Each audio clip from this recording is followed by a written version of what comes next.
Hello, my name is Muhammad Hafiz bin Saiful Nizam. My metric number 12104 5 and 6, and I am come from KBE SEM 2053. And today I want to presenting about the intercultural of communication from the movie titled Crash.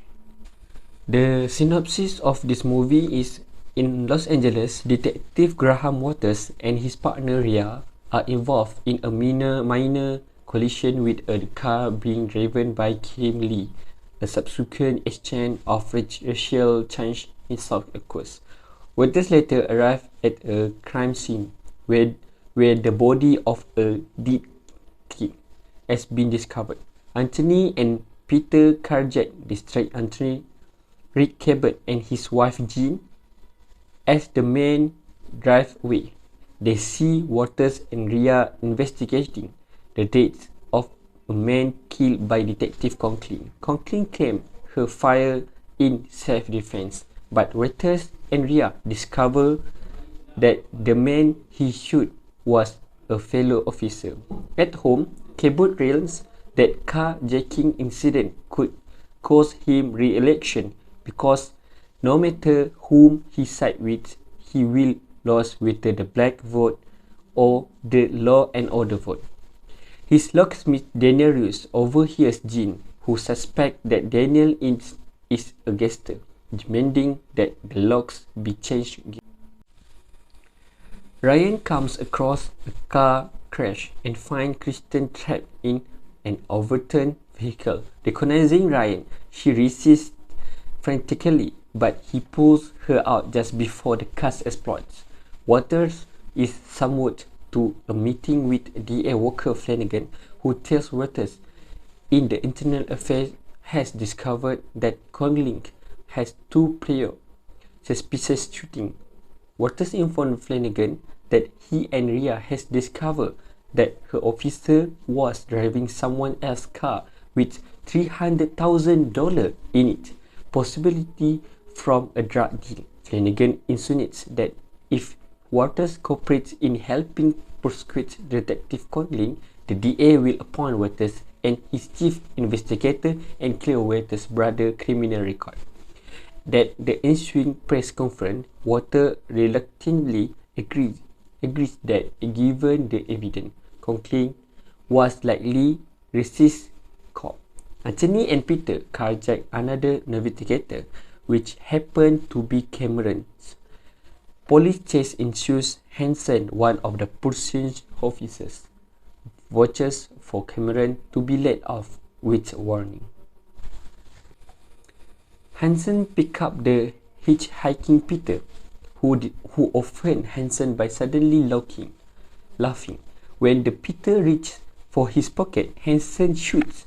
Peter collapses and dead, revealing the statue of Saint Chris Hopper, the patron saint of travelers similar to the one on Hansen's dash. Hansen hides in the body in some bushes and burns his car.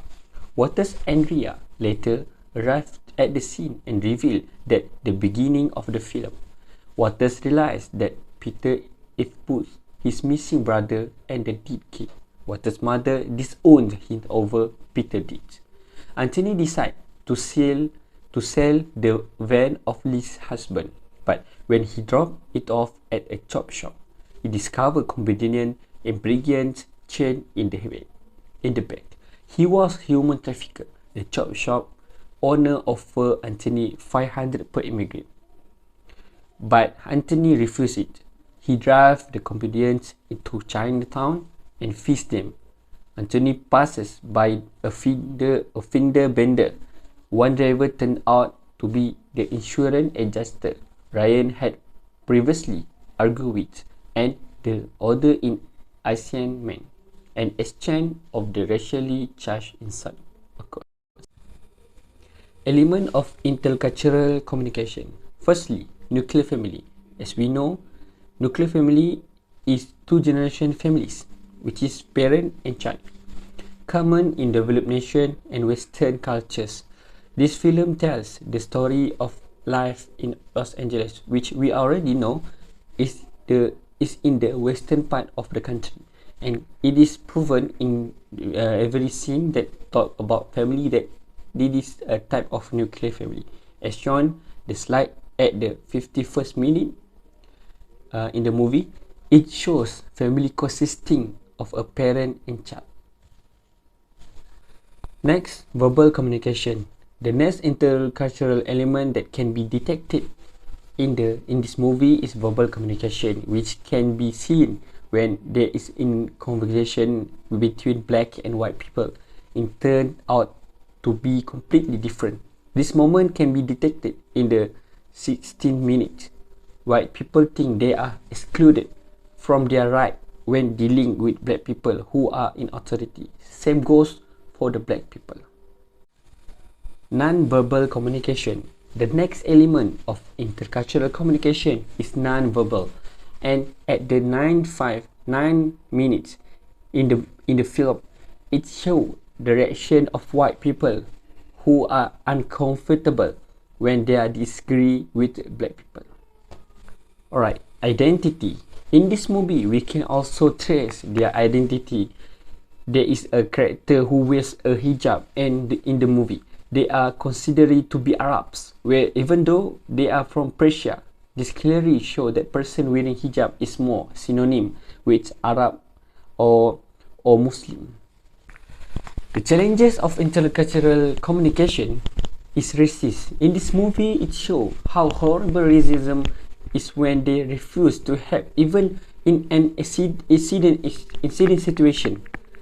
Secondly, stereotype of a country or even the religion, where in this film there is touch of sensitivity about jihad aimed to a Muslim migration. Finally, we can relate the intercultural communication from this movie that show more about race and migration.